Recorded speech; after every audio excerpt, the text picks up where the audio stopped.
Hello friends, स्वागत है आप सभी का आपके अपने यूट्यूब चैनल ज्ञानपीठ प्लेटफॉर्म में। जैसे कि आज हम लोग इस वीडियो में कक्षा 10 यानी क्लास 10th के हिंदी व्याकरण के महत्वपूर्ण प्रश्न को जानेंगे, जो कि बोर्ड में पक्का आएगा। और इस टाइप के क्वेश्चन जो मैं इस वीडियो में कराऊंगी हर साल बोर्ड एग्जाम में पूछे जाते हैं, तो प्लीज़ आप इन सारे क्वेश्चन को अच्छे से तैयार जरूर कर लीजिएगा, क्योंकि इससे रिलेटेड या चाहे यही क्वेश्चन बोर्ड में आ जाए तो आप आसानी से हल कर पाए और अपने एग्जाम में अच्छा मार्क्स स्कोर कर पाए। और यही नहीं, यदि आप अपने बोर्ड के एग्जाम में फुल मार्क्स स्कोर करना चाहते हैं तो प्लीज़ इस वीडियो के लास्ट तक जरूर बने रहिएगा, क्योंकि मेरे द्वारा कराए गए सारे क्वेश्चन बहुत ही ज़्यादा इंपॉर्टेंट है और चांस है कि इस साल भी बोर्ड एग्जाम में पूछे जा सकते हैं।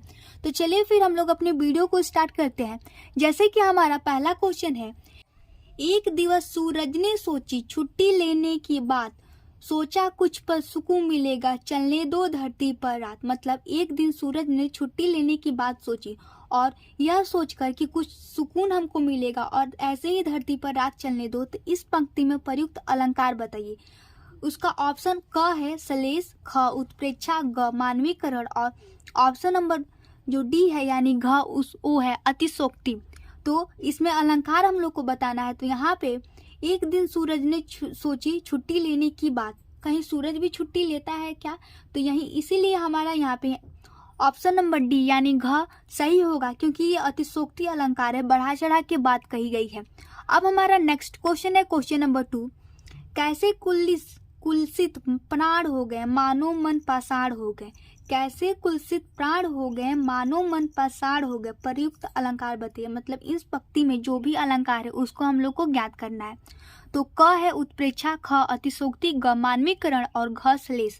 तो यहाँ पे मानो आ जाने के कारण हम लोग को पता है जहाँ मानो मनु जानो आता है उसमें हम लोगों का उत्प्रेक्षा अलंकार होता है। तो इसलिए हमारा यहाँ पे ऑप्शन नंबर क सही होगा, उत्प्रेक्षा अलंकार। अब हमारा नेक्स्ट क्वेश्चन है क्वेश्चन नंबर 3, कहती हुई यू अंतरा के नेत्र जल से भर गए, हिम कर्णों से पूर्ण मानो हो गए पंकज नए। प्रयुक्त अलंकार बताइए। कहती हुई यू अंतरा के नेत्र जल से भर गए, हिम कर्णों से पूर्ण मानो हो गए पंकज नए। तो यहाँ पे क सलेश है, ख उत्प्रेक्षा, ग मानवीकरण और घ अतिशोक्ति। तो यहाँ पे फिर से मानो आ जाने के कारण यहाँ पे ऑप्शन नंबर ख उत्प्रेक्षा ही सही होगा। अब हमारा अगला क्वेश्चन है क्वेश्चन नंबर 4, रति रति के शोभा सब रति के शरीर की, प्रयुक्त अलंकार बताइए। क सलेश, ख यमक, ग अनुप्रास और घ रूपक। यहाँ पे रति रति के शोभा सब रति के शरीर के प्रयुक्त पंक्ति में हम लोग को अलंकार ज्ञात करना है। तो यहाँ पे हम लोग देख रहे हैं कि रति रति रति 3 बार मतलब शब्द आया है, तो इसीलिए हमारा यहाँ पे ऑप्शन नंबर ख यमक अलंकार सही होगा, क्योंकि हम लोग को यमक अलंकार का परिभाषा पढ़े हैं कि जिस मतलब यदि कोई भी शब्द बार बार आ रहा है तो वहाँ पे यमक अलंकार होता है। अब हमारा अगला क्वेश्चन है क्वेश्चन नंबर 5, काली घटा का घमंड घटा, प्रयुक्त अलंकार बताइए। क उत्प्रेक्षा, ख अनुप्रास, ग अनियुक्ति और घ है यमक। काली घटा का घमंड घटा में कौन सा अलंकार है? तो हम लोग को देख रहे हैं यहाँ पे कि घटा घटा 2 बार आया है, तो इसलिए हमारा यहाँ पे घ यमक सही होगा, क्योंकि यहाँ पर भी 2 बार घटा शब्द आ गया है, तो यहाँ पे यमक अलंकार सही होगा। अब अगला क्वेश्चन है क्वेश्चन नंबर 6, मुझसे खड़ा भी नहीं हुआ जाता, इस वाक्य में वाच्य बताइए।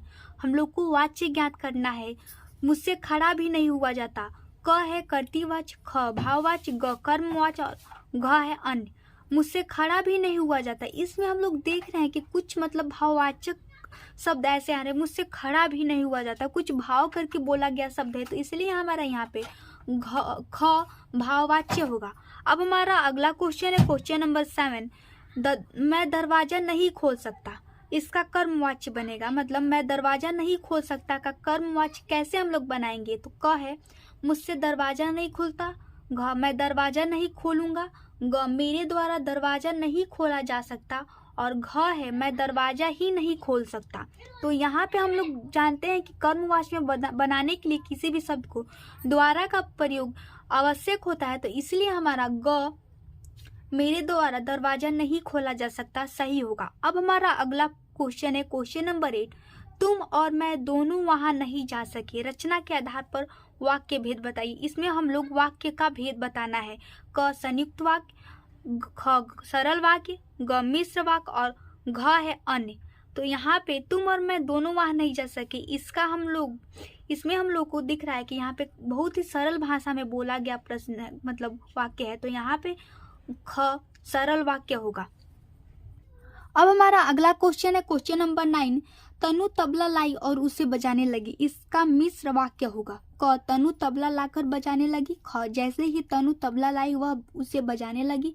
ग जब तबला आया तनु उसे बजाने लगी। और घ है तनु के आते ही तबला बजने लगा। तो यहाँ पे तनु तबला लाई और उसे बजाने लगी, इसका मिश्र वाक्य हम लोग बनाए तो हम लोग को ख मिलेगा। जैसे ही तनु तबला लाई वह उसे बजाने लगी, यही इसका मिश्र वाक्य होगा। अब हमारा अगला क्वेश्चन है क्वेश्चन नंबर 10। हालदार साहब ने पान खाया।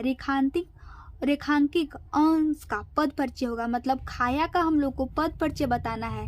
तो क है अकर्मक क्रिया समान भूतकाल कर्तृवाच्य। ख सकर्मक क्रिया कर्म पान सामान्य भूतकाल कर्तृवाच्य। ग प्रेरार्थक क्रिया कर्म पान समान भूतकाल कर्तृवाच्य। और घ है उपयुक्त में से कोई नहीं। तो खाया का हम लोगों को पद परिचय देना है। तो यहाँ पे सकर्मक क्रिया पहले है, इसमें कर्म पान है और समान भूतकाल है और कर्तृवाच्य है। तो यहाँ पे हमारा ख सकर्मक क्रिया कर्म पान समान भूतकाल कर्तृवाच्य सही होगा।